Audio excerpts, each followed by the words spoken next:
فزدت حبنا أسعدتنا وجمعت شملنا أنت هدية من الله لنا بعد انتظارنا لك طول السنة فيك السرور।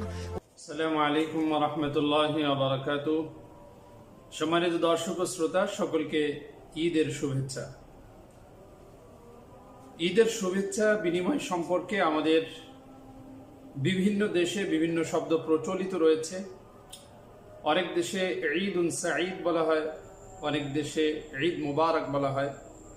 বিশেষত আমাদের বাংলাদেশে ঈদ মুবারক বলে ঈদের শুভেচ্ছা জানানো বা ঈদের ক্ষেত্রে একে অপরকে অভিবাদন জানানো এটি আমাদের প্রচলন রয়েছে। অনেক ভাই জানতে চেয়েছেন যে এ বিষয়ে সাহাবা ইকরাম থেকে কোনো আমল কোনো বর্ণনায় পাওয়া যায় কিনা।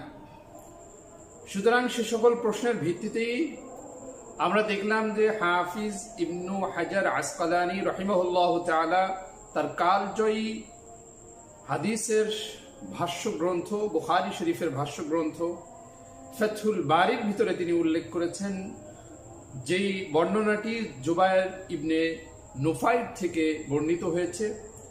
তিনি বলেন কানা আসহাবুন নবী সাল্লাল্লাহু আলাইহি ওয়াসাল্লাম ইযা ইলতাকাউ يوم العيد يقول بعضهم لبعض تقبل الله منا ومنك। অর্থাৎ সাহাবা ইকরাম রাদিয়াল্লাহু তাআলা আনহুম আজমাইন ঈদের দিনে একে অপরের সাথে যখন সাক্ষাৎ হতো তখন তারা একজন অপরজনকে ঈদের শুভেচ্ছা অথবা অভিবাদন জানানোর জন্য যে বাক্য ব্যবহার করতেন তা হলো তাকাব্বালাল্লাহু মিন্না ওয়া মিনকা।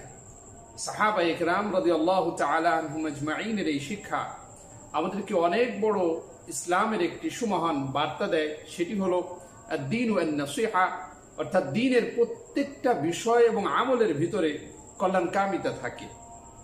এখানেও আমরা দেখতে পেলাম যে সাহাবা ইকরাম রাদিয়াল্লাহু তাআলা আনহুম আজমাইন ঈদের অভিবাদন বা শুভেচ্ছা বিনিময়ের ক্ষেত্রেও একে অপরের জন্য দোয়া করছেন তাকাব্বালাল্লাহু মিন্না ওয়া মিনকা, অর্থাৎ ঈদুল ফিতরে আমাদের এবং তোমাদের সকলের নেক আমল রমাদানুল মুবারকে যা হয়েছে সবগুলোকে আল্লাহ কবুল করুন।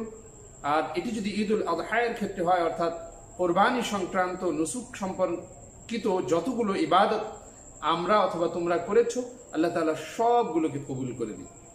এই জন্য আমরা যদি এই পন্থায় একে অপরকে ঈদের দিনে অভিবাদন জানাই, শুভেচ্ছা জ্ঞাপন করি, সেটি আমাদের সাহাবা ইকরামের পদঙ্ক